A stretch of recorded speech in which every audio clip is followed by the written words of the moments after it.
SS Rajamouli డైరెక్షన్లో మహేష్ బాబు హీరోగా నటిస్తున్న మొత్తానికి సినిమా యొక్క టైటిల్ అనేది మనకి నవంబర్ 15th రివీల్ చేశారు.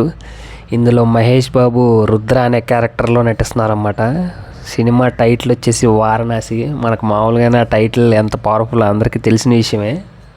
ఇంకా మహేష్ బాబు లుక్ అయితే ప్రత్యేకించి చెప్పవసరం లేదు.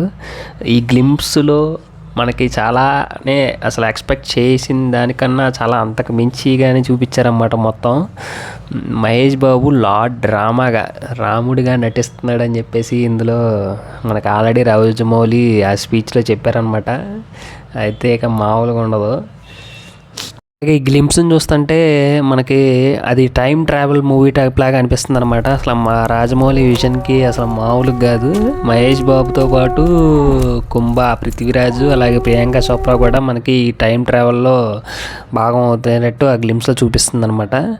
సో మొత్తానికి మూవీ మీద మామూలుగానే ఎక్స్పెక్టేషన్స్ ఉన్నాయి. గ్లింప్స్ వచ్చిన తర్వాత అందులో మహేష్ బాబు రాముడుగా కూడా కనిపించబోతున్నాడు అనేసరికి ఎక్స్పెక్టేషన్స్ అనేవి ఇంకా భారీ లెవెల్కి వెళ్ళిపోతున్నాయి.